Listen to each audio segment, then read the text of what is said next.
Ֆինանսների նախարարն իր խոսքը սկսեց 2011-ի մակրոտնտեսական ցուցանիշների կանխատեսումներով սպասվող 9% տնտեսական աճը կապահովվի ինչպես արդյունաբերության, այնպես էլ գյուղատնտեսության հաշվին։ Տնտեսական աճի նույն դինամիկան կպահպանվի նաև 2012-ին։ 2012 թվականի համար նախատեսում ենք 149 միլիարդ դրամի հնա, որը կապահովի 9% աճ։ 2012 թվականի համախմբված բյուջեն կազմել է 66 միլիարդ 35.4 միլիոն դրամ եկամուտների մասով, ծախսերի մասով 71 միլիարդ 251.8 միլիոն դրամ և դեֆիցիտը 5 միլիարդ 216.4 միլիոն դրամ։ Սրանք համախառն բյուջեի տվյալներն են, այն ինչպես հայտնի է կազմված է պետական ու համայնքային բյուջեներից, փոխվարչապետն առանձին անդրադարձավ նաև այդ ցուցանիշներին։ Պետական բյուջեի եկամուտները եկող տարվա համար հարկային ոչ հարկային եւ այլ եկամուտները սոցիալ միասին կկազմեն 28 միլիարդ 300 միլիոն դրամ, որը 12.6% ավելին է, քան այս տարվա կատարողականը։ Կատարողականը մենք կապահովենք 100%։ Փաստորեն եկամուտների մասով մենք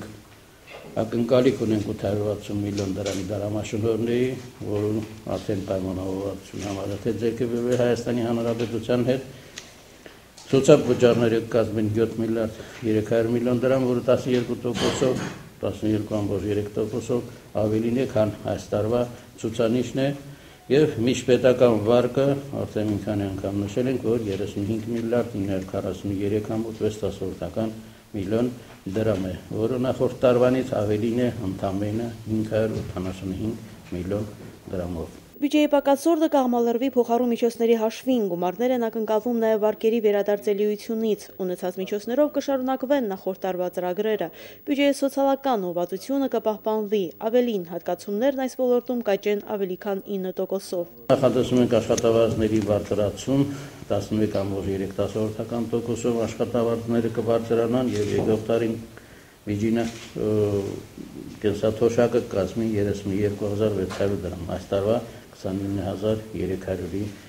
դիմաց։ Գյուղատնտեսությունը առաջնահերթային ճյուղ է մնալու, գործող ծրագրերը, այդ թվում ենթաշրջանների զարգացման, սև-ցելի փոխհատուցման, տոհմային անասունների ձեռքբերման ու գյուղտեխնիկայի համալրման շարունակվելու են։ Այս ոլորտի հատկացումներն ավելանալու են 4.9%-ով, նվազելու է կապիտալ ներդրումներին հատկացվող գումարը, իսկ հա արդյունաբերության ոլորտում գործելու են նոր ծրագիր, ընդերքօգտագործման տեղեկատվական բազայի ստեղծման ուղղությամբ։ 8.7%-ով կավելանան առողջապահության հատկացումները, ոլորտում նախատեսվում է աշխատավարձի բարձրացում 10%-ով, կավելանա հիվանդի մեկ օրվա պահելածախսը, ավելացում է սպասվում նաև դեղորայքների մասով։ Կրթության ոլորտում 8%-ի ավելացումը կապված է սովորողների թվի ու դասարանների խմբաքանակի ավելացման հետ։ Ծախսերի ավելացում է նախատեսված Գանձասարում առաջին անգամ կազմակերպվելիք ամառային ճամփարի հետ կապված, այդ նպատակով պետական բյուջեից կհատկացվի ավելի քան 9 միլիոն դրամ։ 8.5%-ով կավելանա մշակութային հատկացումները, դրանք հիմնականում ուղղորդվելու են նոր ներկայացումներին ու նոր միջոցառումներին։ Արցախի հանրային հեռուստառադիոընկերության բյուջեի ավելացումն ավելի քան 62 միլիոն դրամով պայմանավորված է եթերային ժամի ավելացմամբ։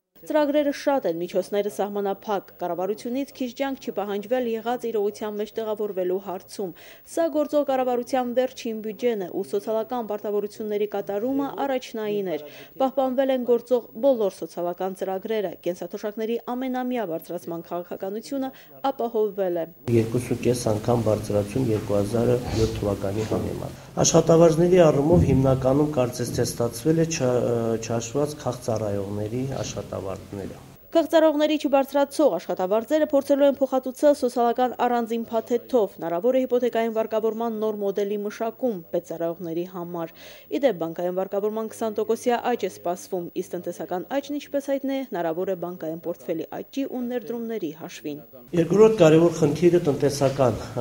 աճը, աշխատատեղերի ստեղծումը, այստեղ եւս մենք իհարկե այն նվազագույն պարտավորությունները իրականացրել ենք, կարողացել ենք կատարել համախառն ներքին արդյունքի միջինը մինչև 11% աճ, այս տարի եւս պաշտպանվելու այդ թիվը,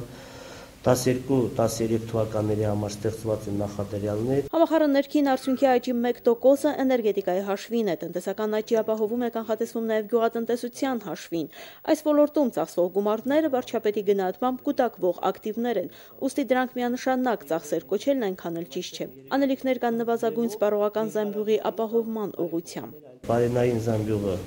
4 տարվա ընթացքում թանկացել է 40%-ով։ Սպառողական գների ինդեքսը 24%-ով է մեծացել, այսինքն բարենային զամբյուղարումով ավելի մեծ թանկացում ենք ունեցել, որը առաջիկա տարիների կառավարության հիմնական խնդիրն է լինելու։ Ժամանակակից լաբորատորիայի գործարկմամբ կլուծվի բարենային անվտանգության խնդիրը։ Սա ապագայում, իսկ առայժմ տեղավորվելու են առաջարկվող բյուջեում, իհարկե օրենսդիրի հավանությունից հետո։ Մարինե Մկրտչյան, Հովիկ Առաքելյան, օր։